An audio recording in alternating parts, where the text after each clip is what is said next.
আপনি এখন কোন জায়গায় আছেন? আমরা এখন বড়িয়া আছি, বড়িয়ার মাঠে, কুষ্টিয়া সদর উপজেলার বড়িয়া মাঠ। এখন তো বড়িয়া মাঠ যেখানে অবস্থান করছেন, এখানে তো দেখে মনে হচ্ছে যে নতুন সদ্য পেঁয়াজ লাগানো হয়েছে। হ্যাঁ, পেঁয়াজ লাগানো মানে এখন এই মাঠে পেঁয়াজ লাগানোর পরে কি পানি দেওয়া হচ্ছে? হ্যাঁ, আমরা সেই পানি দেওয়ার দৃশ্যটা দেখানোর জন্যই আমরা এই পানি দেওয়ার কাছে আসছি এবং আমরা দর্শকদের এই পানি দেওয়ার দৃশ্যটাই দেখাবো যে পেঁয়াজের জমিতে কীভাবে তারা পানি দিচ্ছে। অর্থাৎ গভীর যে নলকূপ, সেই গভীর নলকূপ থেকে তারা পানি তুলে পাইপের মাধ্যমে তারা ওই নলকূপের পানি কিন্তু এই পাইপ আমরা দেখাচ্ছি যে এই যে দেখতে পাচ্ছেন যে এই পাইপের মাথায় কিন্তু একটা প্লাস্টিকের বস্তা রাখা আছে যাতে পেঁয়াজগুলো পানির যে স্রোত, সেই স্রোতে উড়ে যেন না যায়। হ্যাঁ, পানি মাটি থেকে উঠে চলে যেন না যায়, এজন্য তারা কিন্তু এখানে একটা পলিথিনের বস্তা দিয়ে রাখেছে।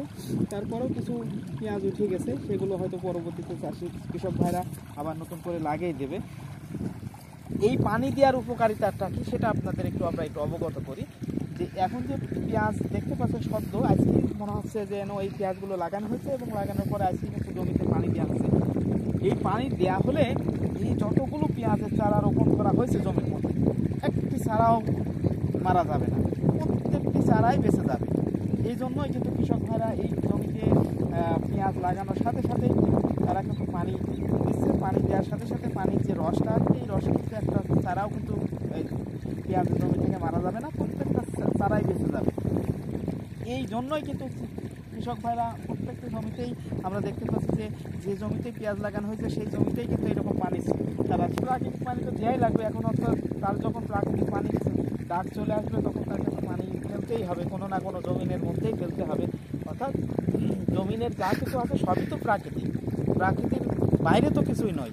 তাহলে আগান দেখি ওই সাইডে কিভাবে পেঁয়াজ রোপণ করে। হ্যাঁ, আমরা দর্শকদের একটু দেখাবো যে পেঁয়াজ কীভাবে রোপণ করে, সেটা আমরা একটু আগাচ্ছি এবং পেঁয়াজ রোপণের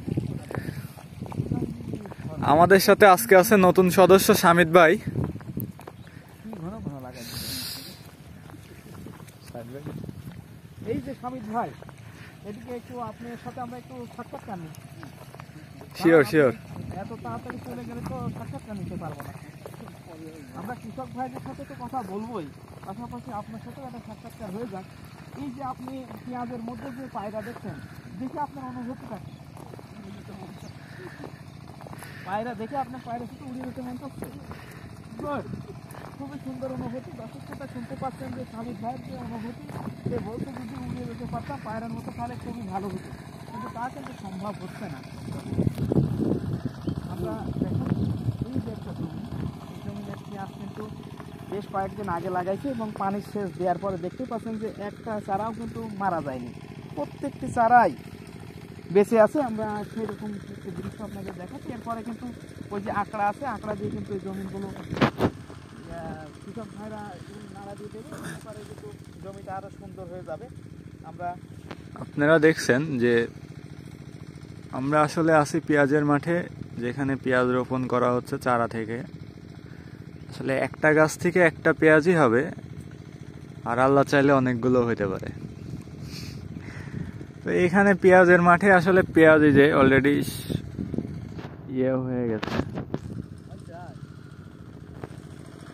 মঞ্জুল ভাই দেখেন পেঁয়াজ কিন্তু হয়ে গেছে অলরেডি।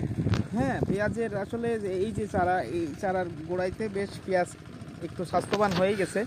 আর নতুন দেখতে পাচ্ছেন যে শিকড় ছেড়ে গেছে, এই শিকড়ের মাধ্যমে কিন্তু এই বুঝতে পারছি যে আমরা এই চারাটি কিন্তু আর মারা যাবে না, কারণ যে নতুন যে শিকড় গজাইছে এই শিকড় দিয়ে চারাগুলো কিন্তু জমিনে কিন্তু সে বেঁচে যাবে।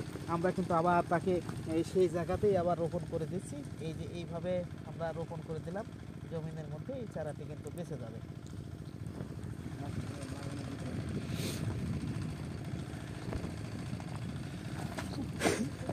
কি হলো মঞ্জুর ভাই?